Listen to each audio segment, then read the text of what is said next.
Neymar not headed to MLS, nor is he staying in Europe. He is going to Saudi Arabia to play for Al-Hilal. They're paying, it sounds like, about €100 million transfer fee to PSG to get him. And then they've given Neymar, reportedly, a 2-year, €320 million contract, so he'll make $160 per year. He also gets a private jet. He gets a full hotel staff at his service 24 hours a day. Plus, he gets bonuses for each win and bonuses for each Instagram post in which he speaks positively about Saudi Arabia. This is insane. This is insane. I mean, good for him. Well, it's good work if you can get it, I suppose. But I mean, he is being heavily criticized for this move, and not just by the usual suspects. Even people who consider themselves Neymar fans who have defended him over the years. I've seen a lot of this on Twitter. People say, I give up. I can't defend this guy anymore. People can't believe that at 31 years of age and still with plenty to prove, that he would pack up and go to Saudi Arabia. Now, I want to ask you, I have some thoughts on it from a Neymar perspective, but I do want to ask you from an MLS perspective, because a lot of MLS fans are lamenting that they missed out on Neymar and some of these other players, and the fact that Saudi Arabia is taking some players away that would have otherwise have finished their careers in MLS. Right. And to what degree is Saudi Arabia a rival of MLS? How do you see that dynamic right now? I mean, they are taking players away that would, obviously entertain offers from MLS. And I would think that MLS, someone like Neymar, they would want to have someone like Neymar. And I would want to see someone like Neymar in Major League Soccer. How much of a competitor is the Saudi Arabian League? I don't think about nor watch the Saudi Arabian League in terms of my daily diet of soccer, and I don't think that I'm alone.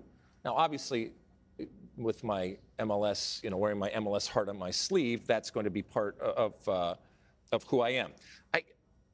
I don't know ultimately what the end game is for this Saudi Arabia League. I mean, if they are hoping to become, the EPL, I mean, that's dumb, but a viable and credible and authentic league that people around the world think of, this is obviously one way to do it, but is it sustainable? We talk about China, we talk about different things that have happened, happened in the past. By the way, and I know this may be maybe sacrilege, but if they want to appeal to a global audience, because I was looking, now maybe this shows you the effect. I was actually looking through the standings, looking through the Saudi Arabian League standings and seeing all. Now, almost every single team is Al. And I know, that from a cultural perspective, that is what is done.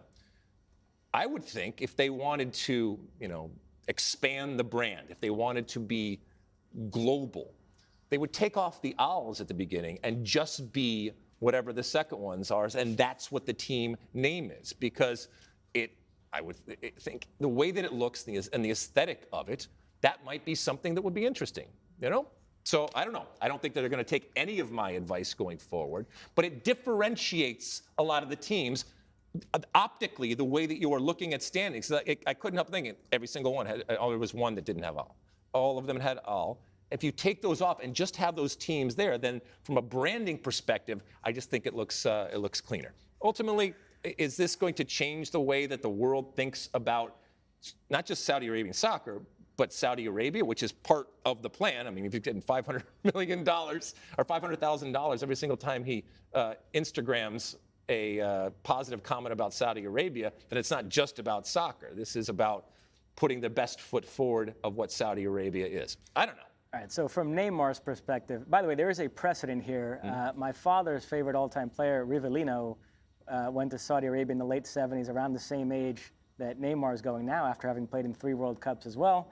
But listen, you can criticize the decision itself. There's a feeling that he could have waited until the end of the transfer window and maybe something would have popped in Europe.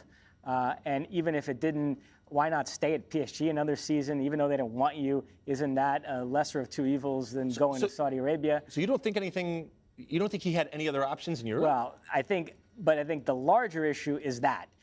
It's everything that's transpired in the last few years to make Neymar such damaged goods that the current team he was on wanted no part of him, and that there wasn't all that much interest from anywhere else. So I think that's the larger conversation we need to be having. If that's true, then how the mighty have fallen. Oh, absolutely. I mean, this was at one point not only one of the great players and arguably the greatest player in the world. No, I mean, Messi was playing everything, but maybe arguably the most creative and flairful type of player in the world.